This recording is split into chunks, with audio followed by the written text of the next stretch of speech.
25 मई इप्टा की स्थापना दिवस पर गोरख पांडे की कविता स्वर्ग से विदाई। भाइयों बहनों, अब ये आलीशान इमारत बनकर तैयार हो गई है। अब आप यहां से जा सकते हैं। अपनी भरपूर ताकत लगाकर आपने जमीन काटी, गहरी नींव डाली, मिट्टी के नीचे दब भी गए आपके कई साथी, मगर आपने हिम्मत से काम लिया। पत्थर और इरादे से संकल्प और लोहे से बालू, कल्पना और सीमेंट से ईंट दर ईंट आपने अटूट बुलंदी की दीवार खड़ी की। छत ऐसी कि हाथ बढ़ाकर आसमान छुआ जा सके, बादलों से बात की जा सके। खिड़कियां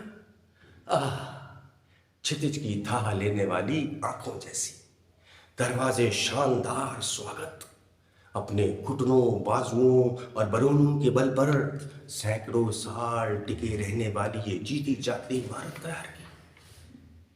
अब आपने हरा भरा लॉन, फूलों का बागीचा, झरना और ताल भी बना दिया है। कमरे कमरे में गलीचा और कदम कदम पर रंग बिरंगी रोशनी फैला दी है। गर्मी में ठंडक और ठंडक में गुनगुनी गर्मी का इंतजाम कर दिया है। संगीत और नृत्य के साथ सामान सही जगह पर रख दिए हैं। अलगनियां, प्यालियां, गिलास और बोतलें सजा दी हैं। कम शब्दों में कहें तो सुख, सुविधा और आजादी का एक सुरक्षित इलाका, एक चिलमिलाता स्वर्ग रच दिया। इस मेहनत, इस लगन के लिए आपको बहुत बहुत धन्यवाद। अब आप यहां से जा सकते हैं। अब ये मत पूछिएगा कि कहां जाए, जहां जाए वहां जाए। फिलहाल उधर अंधेरे में कटी जमीन पर जो झोंपड़े डाल रखे हैं उन्हें भी खाली करा दें। फिर जहां चाहें वहीं जाएं। आप आजाद हैं, हमारी जिम्मेदारी खत्म है। अब 1 मिनट के लिए भी आपका यहाँ ठहरना ठीक नहीं। अरे वहां मेहमान आने वाले हैं, विदेशी मेहमानों के साथ आने वाली हैं अप्सराएं और अप्सरान। पश्चिमी धुनों पर शुरू होने वाला है उन्मादक नृत्य, चांद चमकने वाला है। भला यहाँ आपकी क्या जरूरत हो सकती है? और वे आपको देखकर क्या सोचेंगे? गंदे कपड़े, धूल में सने शरीर, ठीक से बोलने, हाथ हिलाने और सिर झुकाने का भी शऊर नहीं। और उनकी रुचि, उम्मीद को कितना धक्का लगेगा और हमारी कितनी तौहीन होगी। मान लिया कि इमारत की ये शानदार बुलंदी हासिल करने में आपने हड्डियां गला दी, खून पसीना एक कर दिया, लेकिन इस एवज में मजूरी दी जा चुकी है, मुंह मीठा करा दिया है, अरे धन्यवाद भी दे चुके हैं। अब आपको क्या चाहिए?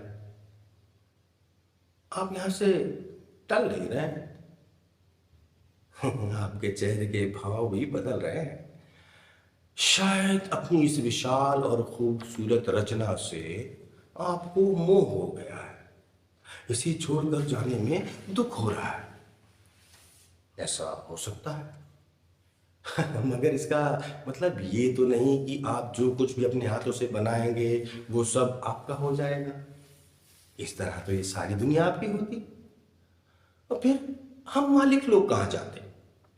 याद रखिए, मालिक मालिक होता है, मजदूर मजदूर। आपको काम करना है, हमें उसका फल भोगना है। आपको स्वर्ग बनाना है, हमें उसमें विहार करना है। अगर ऐसा सोचते हैं कि आपको अपने काम का पूरा फल मिलना चाहिए, तो हो सकता है कि पिछले जन्मों के आपके काम अभावों के नरक में ले जा रहे। विश्वास कीजिए, धर्म के सिवा कोई रास्ता नहीं। अब आप यहां से जा सकते हैं। क्या आप यहां से जाना ही नहीं चाहते? यही रहना चाहते? इसी आलीशान इमारत में, इन गलीचों पर पांव रखना चाहते हैं? ओहो,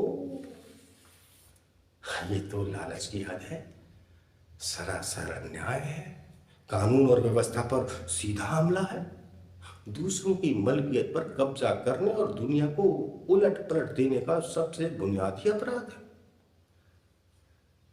हम ऐसा हरगिज नहीं होने देंगे। देखिए, ये भाईचारे का मामला नहीं है, इंसानियत का भी नहीं है, ये तो लड़ाई का, जीने या मरने का मसला है। हालांकि हम खून खराबा नहीं चाहते, हम अमन चैन सुख सुविधा पसंद करते हैं। लेकिन अगर आप मजबूर करेंगे तो हमें कानून का सहारा लेना पड़ेगा, पुलिस, और ज़रूरत पड़ी तो फौज बुलानी होगी। हम कुचल देंगे अपने हाथों गढ़े इस स्वर्ग में रहने की आपकी इच्छा भी कुचल देंगे।